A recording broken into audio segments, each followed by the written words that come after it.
Time to catch up with the blogger to the nation, the Daily Telegraph's Tim Blair. Good to talk to you, Tim. You would have been listening to John Howard there. Yeah.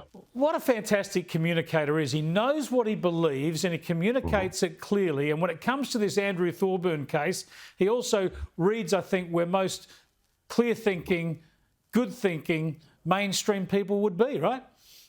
Oh, 100%. But that's always been his gift.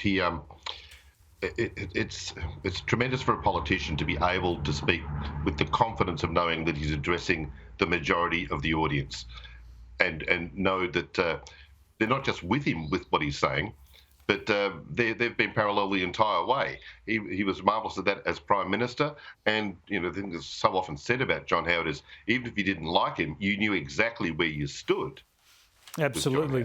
With John Howard, which we've lost subsequently in some cases. Yeah, I think those comments might make some news over the next 24 hours because so many people pussyfoot around this issue, and he's just clarified it very, very distinctly for us.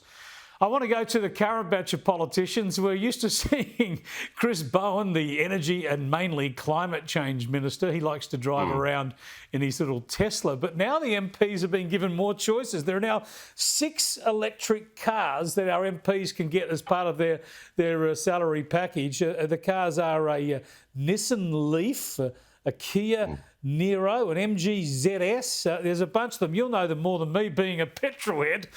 You can't be a petrol head anymore. You've just got to be an axle head. Tell me how many... You've got to be a lithium head. A lithium head, a cobalt head. Tell me how many politicians you think will be lining up for these electric cars and how many might look for the internal combustion option.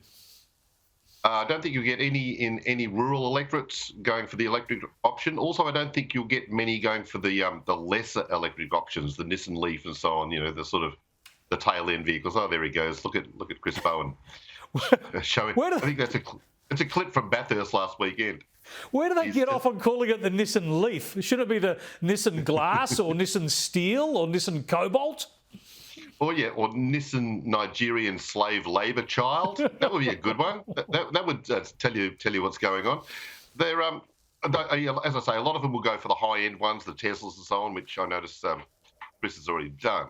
But you'd be a fool in a rural electorate to go for anything non-petrol at the moment because you're not going to be seeing too many people. Although I didn't know until all of this came out that if you take a seat over from some previous MP, you inherit their parliamentary vehicle. Yeah, it takes a while to do the changeover. You could prank people terribly by getting like a big fat V8 thing and knowing that you're going to be beaten by a teal and have them embarrassed by driving an XR8 Falcon with 4 exhausts. A Ram twin cab ute, I think. Leave that one for Charlie Stegel. I've got to cross to something else now. I've got to get your take on these protesters super gluing themselves to bits and pieces. This time it's a painting, and Steve Price on Channel 10 had a crack at them. Have a look. Tony, why wouldn't you go and glue your silly hand to a power station rather than a painting in a gallery when that painting's worth so much money? Well, we knew beforehand, I think you already know this, Steve, that that painting was covered and it was carefully planned. We knew that it was covered and we knew that there was no chance of it being damaged.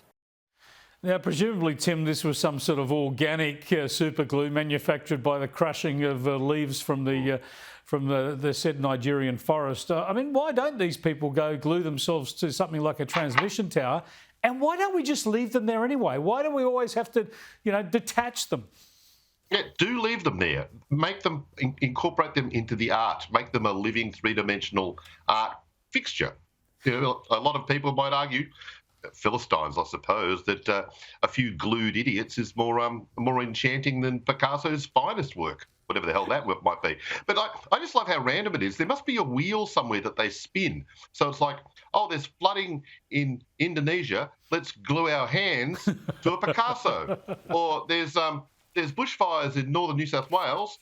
Let's lie down in the middle of the road. Today I went riding on a mini bike. That was my protest against excessive rain in inland New South Wales during the weekend. Come on, everyone's got to play their part. You've got to do your bit, man. Come on.